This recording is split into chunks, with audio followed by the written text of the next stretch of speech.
मैं सर्वज्ञेश्वर भैरव के अंक में निवास करने वाली परमोत्कृष्ट पद्मावती देवी का चिंतन करती हूँ। वे नागराज के आसन पर बैठी हैं। नागों के फणों से शोभित होने वाली मणियों की विशाल माला से उनकी देहलता उद्भासित हो रही है। सूर्य के समान उनका तेज है।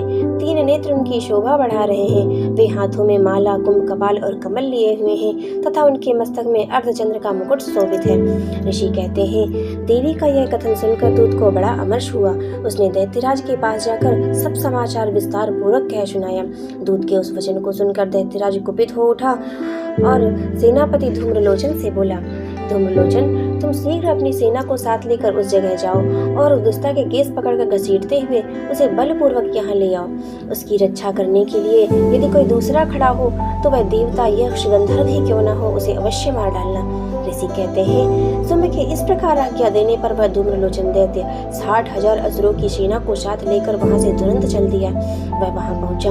उसने हिमालय पर रहने वाली देवी को देखा और ललकार कर कहा कि अरे, तू शुंभ के पास चल। यदि तू इस समय प्रसन्नता पूर्वक मेरे स्वामी के समीप नहीं चलेगी तो मैं बलपूर्वक झूठा पकड़कर घसीटते हुए तुझे ले चलूंगा। देवी बोली, तुम्हें दैत्यों के राजा ने भेजा है। तुम स्वयं ही बलवान हो और तुम्हारे साथ विशाल सेना भी है।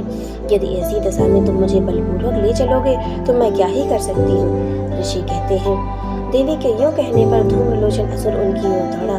तब अंबिका देवी ने शब्द के उच्चारण मात्र से उसे भस्म कर दिया। फिर तो क्रोध में भरी हुई दैत्यों की विशाल सेना और अंबिका देवी ने एक दूसरे पर तीखी शायकों, शक्तियों और वर्षों की वर्षा आरंभ की। इतने में देवी का वाहन सिंह क्रोध में भरकर भयंकर गर्जना करके गर्दन के बालों को हिलाता हुआ असुरों की सेना में कूद पड़ा। उसने कुछ दैत्यों को पंजे की मार से, कितनों को अपने जबड़ों से और कितने ही महादैत्यों को पटक कर ऊंट की ढालों से घायल करके मार डाला। उस सिंह ने नखों से कितनों के पेट फाड़ डाले, थप्पड़ मारकर कितनों का सर धड़ से अलग कर दिया, कितनों की भुजाएं और मस्तक काट डाले तथा अपनी गर्दन के बाल हिलाते हुए उसने दूसरे दैत्यों के पेट फाड़कर उनका रक्त चूस लिया। अत्यंत क्रोध में भरे हुए देवी के वाहन उस महाबली सिंह से क्षण भर से ही असुरों की सारी सेना का संहार कर डाला। सुम ने जब सुना कि देवी ने धूम्रलोचन असुर को मार डाला और उसके सिंह ने सारी सेना का सफाया कर डाला, तब उस दैत्यराज को बड़ा क्रोध हुआ। उसके ओंठ कांपने लगे। उसने चंड मुंड नामक 9 महादैत्यों को आज्ञा दी कि हे चंड, हे मुंड, तुम लोग बहुत बड़ी सेना लेकर वहां जाओ और उस देवी के झोटे पकड़कर अथवा उसे बांधकर शीघ्र यहाँ ले आओ। यदि इस प्रकार लाने में कोई संदेह हो तो युद्ध में सब प्रकार के अस्त्र शस्त्रों तथा समस्त आसुरी सेना का प्रयोग करके उसकी हत्या अवश्य कर डालना। उस दुष्टा की हत्या करने तथा सिंह के मारे जाने पर उस अंबिका को बांधकर साथ ले शीघ्र ही लौट आना। जय जय।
है।